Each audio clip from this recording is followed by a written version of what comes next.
ہے علی، حق ہے علی، علی جدھر حق ہے ادھر مولا، جدھر حق ہے ادھر مولا، جدھر مولا ادھر حق ہے علی، علی حق ہے علی، حق جو انسانیت کا دین، جو فطرت کا دین، جو عقل کا مکتب مذہب.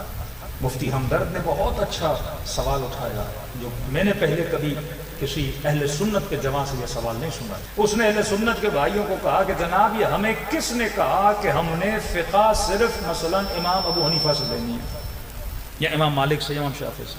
مطلب یہ ہمیں کس نے کہا ہے کہ ہم نے مثلا یہ فقہی مسئلہ صرف اس ایک بندے سے پوچھنا ہے، میں دوسرے سے نہیں پوچھ سکتا؟ کہ ہمیں کس نے روکا کہ ہم اپنے فقہی مسائل جعفر صادق سے نہ پوچھیں؟ جس طرح امام ابو حنیفہ عالم،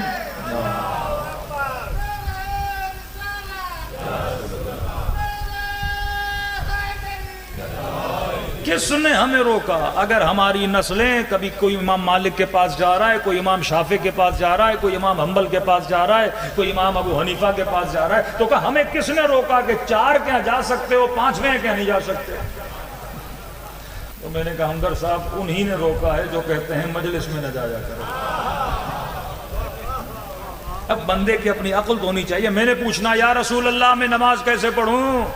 تو کہتے نہیں ان 4 سے پوچھنا، 5ویں سے نہ پوچھنا. کیوں نہ پوچھیں؟ وہ فرزند رسول بھی ہے، وہ 4 کا استاد بھی ہے،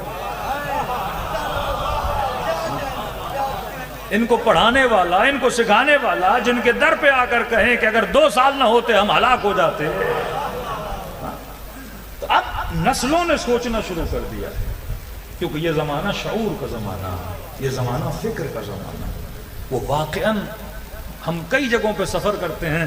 ایک بہت بڑے لیکھک تھے اہل سنت کے، وہ ٹی وی پہ ان کا کلپ بھی آ چکا ہے. وہ کہتے ہیں واقعاً ہم دیکھتے ہیں کہ آج استعمار کے مقابلے میں، استعمار کہتے ہیں آج کے سب سے بڑے ظالم، امریکہ ہو، اسرائیل ہو، UK ہو، برٹن ہو، یورپ ہو، کہتے ہیں آج استعمار کے مقابلے میں ہمیں دیکھتے ہیں کون سی مسلمان قوتیں کھڑی ہیں، ہمیں شیعوں کے علاوہ کوئی نظر ہی نہیں آتا. اب یہ شیعوں کا کمال نہیں، یہ آئیڈیالوجی آف امام حسین تھا کہ اس وقت بھی سب سے بڑا طاقتور جو یزید تھا اس کے مقابلے میں امام حسین کیا ہو گئے؟ کھڑے ہو گئے. اور امیر المومنین امیر شام کے مقابلے میں کیا ہو گئے؟ کھڑے ہو گئے. تو اہل بیت نے ایک نظریہ، اہل بیت نے ایک سوچ دی لوگوں کو کہ جناب جہاں ظلم ہو، ظلم کے مقابلے میں کیا ہو جاؤ؟ کھڑے ہو جاؤ. اگر آج ظلم کے مقابلے میں چپ رہے تمہارے اوپر کل اس سے بھی زیادہ کیا ہوگا؟ ظلم ہوگا. کونوا للظالم خصما وللمظلوم عونا. آپ کے بہت بڑے عالم دین تھے، جب یہ تقریباً 60-70 سال پرانی بات ہے، غالباً آغا امینی، جب بہت بڑے وقت مجتہد جب سعودی عرب گئے ایام حج میں، تو کہتے ہیں پتہ چلا مفتیوں کو، مولویوں کو کہ شیعوں کا بہت بڑا مجتہد و عالم حج کے لیے آیا ہے. تو انہوں نے کہا ان کو دعوت دیتے ہیں. تو بلا آپ کو دعوت دینا چاہتے ہیں. انہوں نے کہا دیکھو آپ دعوت دو گے پھر بحث مباحثہ ہوگا. کہا نہیں کوئی بحث نہیں، کوئی سیاسی بات نہیں، صرف کھانا ہے. آپ اتنے بڑے عالم ہیں، تشریف لائے ہیں، لہٰذا ایک بیٹھک ہو جائے. انہوں نے کہا ٹھیک ہے. کہتے ہیں کھانا لگا، سفرہ لگا، مکے کے مفتی، مدینے کے مفتی، جہاں جہاں کے مفتی سارے سفروں کو بیٹھے ہیں، شیعہ عالم بھی بیٹھے ہیں. کہہ رہے جب کھانا کھا لیا تو ہم نے کہا چلیں. انہوں نے کہا دیکھیں اتنی بڑی محفل، علماء کی محفل، یہاں پہ مفسر بھی بیٹھے ہیں، محدث بھی بیٹھے ہیں، تو اچھا نہیں لگتا. ہم چاہتے ہیں کہ ہر بندہ رسول گرامی کی ایک ایک حدیث سنائے تاکہ جتنے بھی سفرے پر بیٹھے ہیں سارے کیا ہو جائیں؟ فیضیاب ہو جائیں. انہوں نے کہا کوئی بات نہیں، رسول خدا کا کلام نور، ان کا ذکر عبادت، امت کے لیے ہدایت. کہا ٹھیک ہے. تو ایک مفتی صاحب نے حدیث سنائی، دوسرے نے سنائی، تیسرے نے سنائی. شیعہ عالم کہتے ہیں یہ جو سنائے جا رہے تھے سب کا ٹاپک ایک تھا. کہ میں سمجھ گیا کہ فلاں کو دیکھ کے شیطان بھی شرما جاتا تھا، کہ ملائک ان کو دیکھتے تھے، رش کھاتے تھے. اگر کوئی نبی ہوتا فلاں ہوتے. کہتے اس ٹائپ کی ساری حدیثیں، تیز کرنا کسی کو. تو کہتے ہیں میں سکون سے سنتا رہا. آپ کی حدیثیں پڑھے جاؤ، کوئی مسئلہ نہیں. اپنی جیب سے جو بنائے، کوئی بڑی بات ہو رہی ہے. کہتے ہیں باری آئی میری کہ اب آپ بھی کچھ سنائیے. انہوں نے کہا ماشاءاللہ اتنے بڑے بڑے مفتی مکے کے مدینے کے یہاں بیٹھے ہیں، پڑھے لکھے حافظان حدیث، ایک حدیث آپ کی کتابوں میں ہے، ہم نے سنی ہے، ذرا تصدیق تو کریے گا ہمارے نبی نے ایسا کہا کہ نہیں؟ کہ جی جی بسم اللہ سنائیے۔ انہوں نے کہا من مات ولم یعرف امام زمانہ مات میتۃ جاہلیہ، کہ جو مر گیا وقت کے امام کو نہ پہچانے وہ جہالت کی موت مرا۔ کہا یہ حدیث ہے، کہاں پر؟ صدق رسول اللہ، سچ کہہ رہے ہیں آپ، یہ رسول کی حدیث ہے، جو مر جائے وقت کے امام کو نہ پہچانے جہالت کی موت مرا۔ کہا الحمدللہ ہم سب اپنے بادشاہ کو جانتے ہیں، بہت اچھا آدمی ہے، وقت کا امام ہے، ہم جانتے ہیں، ہم معرفت رکھتے ہیں، ہم جانتے ہیں ہمارے وقت کا امام کون ہے۔ انہوں نے کہا جی آپ بھی جانتے ہیں، سارے مسلمان جانتے ہیں جو جن جن ملکوں میں رہتے ہیں، پاکستانی بھی جانتے ہیں ان کا وقت کا امام کون ہے، اور کہ جس نے نہیں پہچانا وہ جہالت کی موت مرا، اور یہاں جو جتنا جاہل ہوتا ہے وہ اتنا پہچان لیتا ہے۔ انہوں نے کہا کہ یہ حدیث ہے کہاں ہے؟ ہماری کتابوں میں لکھی ہوئی ہے۔ انہوں نے کہا یہ تو بتائیے کہ نبی کی بیٹی جو تھی ان کے وقت کا امام کون تھا؟ کیونکہ اسی صحیح کتاب میں لکھا ہوا ہے کہ ماتت حتی ماتت، یہاں تک کہ وہ دنیا سے چلی گئیں اور وقت خلیفے سے بات تک نہیں کی۔ جو وقت کے امام کو نہ پہچانے وہ جہالت کی موت مرا۔ کہ نبی کی بیٹی جب تک زندہ تھی بات تک نہیں کی اور دنیا سے چلی گئی۔ تو یہ بتاؤ اگر امام جانا ہوتا تو بات کرتی؟ کون ہے جو امام سے بات نہ کرے؟ کون ہے جو امام سے ناراض ہو جائے؟ اگر امام جانا ہوتا تو بات کرتی۔ تو کہا پھر آپ کا کیا کہنا ہے؟ یا امام نہیں جانا تو علیاذ باللہ کس موت پہ دنیا سے گئی؟ یا تو وہ اسے امام مان رہی تھی جسے آپ مانتے ہو، جبکہ یہ لکھا ہے دنیا سے چلی گئی بات تک نہیں تھی، اگر امام ہوتا تو بات کرتی۔ یا پھر زہرا اسے امام مانتی تھی جسے ہم شیعہ امام مانتے ہیں۔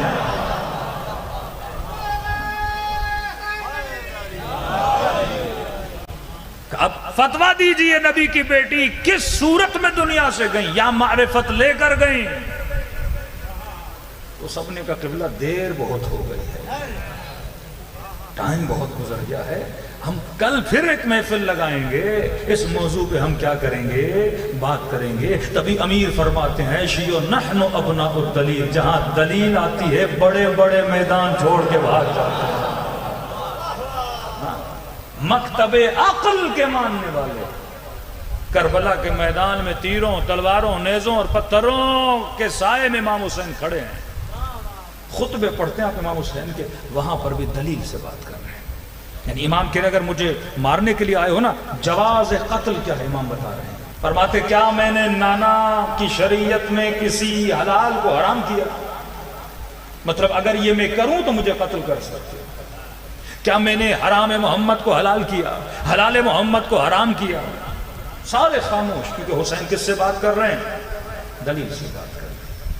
آخر میں جواب کیا دیا؟ بغضا لأبیک، یہ دلیل تھی دشمن کی، حسین تجھے اس لیے قتل کرنے آیا ہے کیونکہ تیرے بابا کا بغض ہے۔ میں نے کہا نا جب مسلم محبت اور نفرت میں کنفیوز ہو جائے، جس سے محبت کرنی تھی اس سے نفرت کر رہا ہے، جس کا عشق باعث نجات تھا اس سے نفرت کر اور بتا رہا ہے کہ حسین ہم تمہارے بابا کی نفرت میں یہاں جمع ہوئے ہیں۔ یہ دلیل تھی کہ ہمارے استاد کہتے تھے اگر وہی ترجمہ جو جماعت اہل سنت اور جمیع مسلمین کرتے ہیں من کنت مولا کا، اے کاش اسی ترجمے پر ہی عمل کر لیا ہوتا۔ ہم زیادہ ڈیمانڈ نہیں کر رہے کہ آپ امیر المومنین کو امام مانو یا خلیفہ رسول مانو، نہیں، ترجمہ جو تمام برادران اہل سنت کرتے ہیں کہ کم از کم اس ترجمے کا ہی حق ادا کر لیا ہوتا۔ من کنت مولا اہل سنت کا ترجمہ، جس کا میں دوست اس کے علی دوست کا کم از کم دوستی کا ہی حق ادا کر دیا ہوتا ہے. ہم امام کی بات نہیں کر رہے. نبی نے یہ کہا نا جس کا میں دوست وہ علی کو دوست رکھو. علی سے کبھی دشمنی نہ کرنا, علی سے کبھی نفرت نہ کرنا. یہ وہ امت ہے جو یہ کہتی ہے نبی نے کا دوست رکھنا, اور کیا دوستی نبھائی کہ اسی علی کے بیٹے کا سر نو کے نیزہ پہ اٹھا دیا. یہ دوستی تھی کہ علی کے ہاتھوں میں رسیاں باندھی گئی. یہ دوستی تھی کہ علی کی بیٹیوں کو بازاروں میں گھمایا گیا. کہا کم از کم دوستی کا حق نبھایا ہوتا. آپ مظلومیت امیر پڑھیں گے دعائے ندبہ, کبھی بھی زندگی اللہ نے دی, کبھی اس کی شرح آپ سنیں کس قدر مظلوم ہے امیر المومنین. ہم کہتے ہیں امام نہیں, کم از کم دوست ہونا. وآت ذی القربى حقہ, فرماتے میرے قربا کا حق ادا کرو, ان سے محبت کرو. جس نبی نے دین دیا انہی نبی اور نبوت کے خاندان کی اولاد کے کیا بن گئے؟ دشمن بن گئے. دشمن کیوں بنے؟ جب محبت اور نفرت مکس ہو جاتی ہے. مجلس عزا آپ کو خالص محبتوں کا درس دیتی ہے. یہاں آپ کو بتایا جاتا ہے حق کیا ہے, باطل کیا ہے. یہاں جوانوں کو صاحب بصیرت بنایا جاتا ہے کہ کہتے ہیں جب بہن کی نگاہ بھائی کے جنازے پہ پڑی تو پہلے تو سوال کیا. یہ عجیب ہے, جس بہن کا 50 سال سے زیادہ اپنے بھائی کے ساتھ ہو, آپ کی بھی بہنیں ہوں گی, کوئی آپ کا بھائی ہو جس کے ساتھ آپ 50 سال رہے اور ایک وقت آئے اس بھائی کو دیکھو اور پہچان نہ سکو. یہ سوال ہے سیدہ زینب میں. فرماتے جیسے امام حسین کو دیکھا تو سوال کیا انت اخی, کیا تو ہی میرا بھائی ہے؟ پھر فرماتے اے ظالموں, اگر مارا تھا تو بدن سے لباس کیوں اتارا؟ پھر فریاد کرتی ہیں این خاتمک, اے حسین تیری انگوٹھی کہاں چلی گئی, تیرا امامہ کہاں چلا گیا؟ اس قدر جسد مبارک کے ساتھ ظلم ہوا کہ بہن پہچان نہ سکی کہ واقعاً یہ میرا حسین ہے کہ نہیں ہے. اور جب کسی نے کہا کہ کیوں نہ پہچان سکی سیدہ زینب, تو کہا بدن 2 چیزوں سے پہچانا جاتا ہے. جب بڑے بڑے حادثات ہوتے ہیں نا, جسم زخمی ہو جاتے ہیں, تو کہتے ہیں جسم جب پہچان میں نہیں آئے تو یہاں کپڑوں سے پہچانا جاتا ہے, یا اگر کوئی خاص انگوٹھی بندہ پہنے انگوٹھی سے پہچانا جاتا ہے. اور فرمایا سب سے بڑی جسم کی پہچان اس جسم کا سر ہے. فرمایا بہن جب بھائی کے جسد پہ پہنچی تو سر تو پہلے سے کاٹ کے لے کر گئے تھے, لباس تو پہلے سے اتار کے چلے گئے تھے. اور کیا کہوں اس انگوٹھی کا, مختار نے کہا نہیں بتا تو نے کون سا ظلم کیا. کہنے لگا مختار جب میں جسد حسین پہ پہنچا ہر چیز لٹ چکی تھی, کوئی امامہ لے گیا, کوئی زرہ لے گیا, کوئی کمر بند لے گیا, کوئی کرتا لے گیا, میں نے دیکھا کچھ نہیں بچا. کہتا ہے مختار میری نگاہ حسین کی انگوٹھی پہ پڑ گئی. میں نے بڑی کوشش کی انگوٹھی کو اتارنے کی لیکن اتری نہیں. کہ نہیں پھر تو نے کیا کیا؟ کہتا ہے مختار دائیں بائیں دیکھا, میں نے خنجر نکالا, حسین کی انگلی کو کاٹ دیا. اے کاش دوستی کا حق ادا کیا ہوتا. اب سوچو کہاں کھڑے ہو اس میدان میں, کیوں اتنا مقام اشیاء علی کا, کیوں اتنا مقام ہے آل رسول سے محبت کرنے والوں کا؟ کیونکہ اس صف میں کھڑے ہو جہاں دنیا نہیں کھڑی. تب دعائے ندبہ میں شیعت علی علی منابر من نور, علی کے شیعہ قیامت کے دن اللہ ان کو نور کے منبروں پر بٹھائے گا, کیونکہ تم ظلمتوں سے نکل کر نور کی وادیوں میں گئے, قیمت ادا کی, شہادتیں دیں. لیکن اللہ کا وعدہ تھا کہ اللہ صابروں کے ساتھ ہے, اللہ حق کا ساتھ دینے والوں کے ساتھ ہے. رسول فرماتے جو میرے بیٹے حسین کی زیارت کو جائے گا خدا اسے میرے 99 حجوں کا ثواب عطا کرے گا. آج محمد رسول اللہ کو سب مانتے ہیں, اس پہ اختلاف نہیں ہے, لیکن جہاں تفریق حق و باطل ہے وہ حسین ابن علی ہے, وہ علی ابن ابی طالب. فرمایا خلوص دل سے میرے بابا کو سلام کرو, جیسے عاشورہ کے دن کوئی سلام کرنے والا ہے دلوں کو کربلا روانہ کرے, ایسے سلام کریں جیسے سیدہ زینب نے سلام کیا. السلام علی